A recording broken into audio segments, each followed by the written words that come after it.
knew exactly what was going on. I'm dead. Hello everyone and welcome to another video. Today's video is actually going to be more of a guide, and I'm going to try and make it quick and succinct for you all. So without further ado, I'm just going to get right into it. The 7 things I wish I knew before playing World of Tanks. Tip number 1. The only reason this is number 1 is because it has to do with money. And I mean the real life money, not the in-game credits. Real life money. If you're playing on premium, free experience is not free. In fact, it's the exact opposite. This is the biggest waste of money you could ever do in any video game ever, and I'm not joking. Do not fall for this trap. Free experience is, I repeat, the biggest waste of money you could ever do to yourself, and you should never ever do it. Now, if you have elite vehicles and they're generating free experience, etc., and you wouldn't want to have to worry about it sitting there and you could convert it, but I can't because money, just take it out of the equation entirely. Make sure that free experience will never show up. And the absolute easiest way to do this is to, for every elite vehicle that you own, go and check the box Accelerate Crew Training at the top of your crew list. What this will do is it will take all that free experience that you could convert, and it'll actually just pump it into the crew members themselves and actually make them level up faster. In my opinion, this is a much better use for free experience than just leaving it out to be converted for extra money so that you can unlock more vehicles. While the latter may sound better, trust me, it's just not worth it. You can gain experience by playing more games anyway. There's no reason to speed it up if it's going to cost you hundreds of dollars. And I'm not joking, it will cost you hundreds of dollars. Do not do this to yourself. Hit Accelerate Crew Training and just leave free experience out of the picture. Free experience is the biggest waste of money, and you should never do it. Now, on to tip number 2, and the rest of these will actually have to do more with gameplay and how to better yourself as a player in World of Tanks. The second thing I wish I knew before playing World of Tanks is that the crew makes the vehicle. As I just mentioned, you've just learned a way to accelerate how quickly your crew gets trained and the skills that they'll gain. Now, you can choose what skills you want for your crew, but I would highly recommend that you prioritize Sixth Sense for your commander and a whole bunch of other role-specific skills for the rest of your crew members. So for example, the loader, give them a loader skill, the gunner, give them a gunner skill, the driver, give them a driver skill, etc. And then after that, you can apply things like brothers in arms, camouflage, whatever you want, so that it's all always in one go. But I would highly recommend getting Sixth Sense on the commander first, so that you can always have that warning when you're spotted in game. Trust me, it makes a huge difference to know whether or not the enemy team sees you, for obvious reasons. The third thing I wish I knew before playing World of Tanks: focus on damage, not winning. This is huge, guys. Unless you're doing a daily mission that asks you to win 5 games or something, your focus should never ever be on winning. Your focus should be on increasing this number right here. The amount of damage that you deal, the amount of damage that you block, and the amount of damage that you've dealt through assisting damage. So for example, you may not have done any damage by tracking somebody, but the damage then dealt by other players because that person is now stationary because their track is broken, that is all points that will also go to you, and it will all contribute to your final score and how much you profit by the end of the game. Your focus should just be on making all 3 of those numbers become as big as they possibly can. And even more importantly, just what the total is. If you get 4,000 damage dealt, but the other things are 0, that's fine. And if you deal no damage, but the damage blocked and the assisting damage add up to 4,000 or something, that's also fine. The idea is the higher these numbers are, the more the game understands that you contributed, and thus the more you will be rewarded by the end. So again, focus on damage, not winning. But Zareer, I hear you saying, I don't see these numbers on my UI. Well, that brings me to tip number 4. The fourth thing that I wish I knew before playing World of Tanks is that the default UI is not as informative as it could be. So let's fix that, shall we? Alright, so here we are in game. I just logged in, and I'm going to show you exactly what you would need to do in order to make sure your UI looks as ideal as it possibly can. So what you're going to want to do is hit this cogwheel in the top left corner for menu, and you're going to hit settings at the top here. Literally, if you go right over to things like reticle, marker, in fact, actually, the 2 biggest things here are marker and battle notifications. For marker, what you're going to want to do for enemy team, within this there are 3 tabs: enemy team, our team, destroyed. For enemy team, you're going to want to basically check everything except for Actually, just check everything. I have players' names turned off because I just like having people be anonymous, personally. But for the most part, everything else here, you're definitely going to want turned on. Basically, just so that you have as much information as you possibly can. For our team, it's basically the same exact thing. Whatever you put for enemy team, you just put for your own team. And finally, for destroyed, again, pretty much the same thing. You basically want everything checked off. Literally everything. Go into marker, and for all three of these tabs, check everything. Give yourself the maximum amount of information that you can. Information is the key in any war game ever. It just makes your life so much easier. So same thing for battle notifications. Go in here and for fire detection indicator, basically hit advanced and check everything. Again, I'm going to sound like a broken record player, but check everything. Now here's the one where you'll see it'll allow you to see how much damage you've dealt throughout the game. Again, go in here, hit display always, all events at the bottom, and check everything here for summarized damage. For battle events, check everything. Do you see what I'm saying here? The game has given you the option to have as much information as you can. There's literally no reason to not give yourself all the information. Unless you're some gaming masochist who plays Escape from Tarkov all the time and you want no information at all.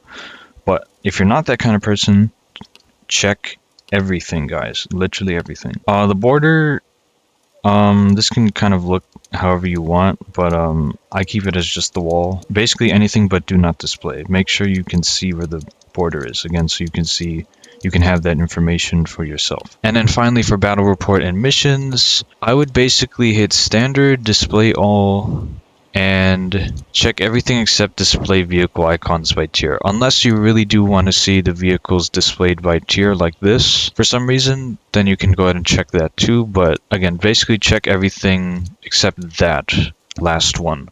That would be my recommendation for this. And once you've gone through and checked everything that I've told you to check, which is basically almost everything, just go ahead and click apply at the bottom right and you're good to go. Now once you have your UI set up and now you're seeing how much damage you're dealing throughout a game, there are a few other things that are good to pay attention to now once you have all the information in front of you. The fifth thing I wish I knew before playing World of Tanks is to make sure you pay attention to what tier matchmaking you enter and compare it to the tier of the vehicle that you're in. This will determine how you behave throughout the match and kind of what role your vehicle in the team will take. So for example, I like to play in the Tiger II a lot. The Tiger II is a tier 8 vehicle. I find myself getting into a lot of tier 9 and tier 10 matches with this vehicle. On paper, I should get crushed, and I do a lot. But lately, I've been playing a lot better, even in tier 9 and tier 10 matches. In fact, my first Ace Tanker game was in a tier 9 match in that vehicle. You can check out that video in the description below. The reason I was able to perform that well in bottom tier, basically, or mid tier to bottom tier, is down to this rule. Basically, if I'm in a tier 8 vehicle, a Tiger II, when I enter a match, I could be the top tier in the list. I could be a game where it's tier 8 vehicles down to tier 7 and tier 6 vehicles. And my vehicle could be at the very top of the list. If that is the case, that means my vehicle will have the greatest impact on the outcome of the game. It means my vehicle should be the first in, it should be super aggressive, and the other vehicles are likely going to follow me. I have to drive a path through the enemy, basically, using the fact that my vehicle is such a higher level than all the other vehicles in the game. However, what happens most often is I'll enter a tier 9 or tier 10 match, and I'll actually be bottom tier. When this is the case, now, because of the situation, I have to play more passively as a player. I let the other tier 9 or tier 10 heavy tanks go in first, and I stay behind them to kind of snipe and support my higher tier heavy tank teammate. That becomes my role depending on what the matchmaking is. So two things that are hugely important whenever a game is starting in those first 30 seconds. First and foremost is what tier matchmaking have I just entered? Am I in a tier 10 match or a tier 7 match, something like that?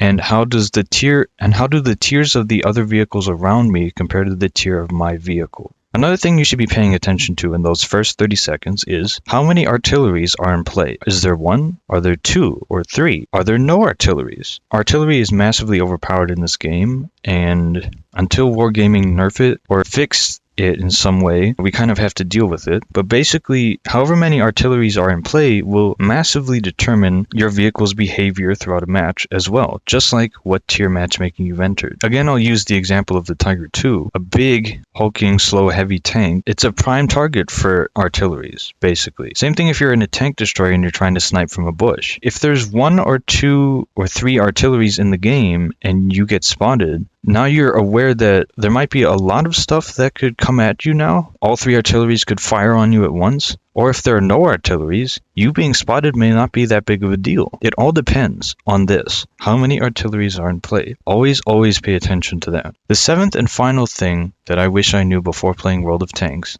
is that everyone has their role. Heavy tanks have a heavy line. Light tanks go and spot in bushes. Medium tanks, I guess, have their own lines on some maps. They can support the heavies on other maps. It all depends. Tank destroyers, they hide in the back in bushes and try to snipe people, which is understandable.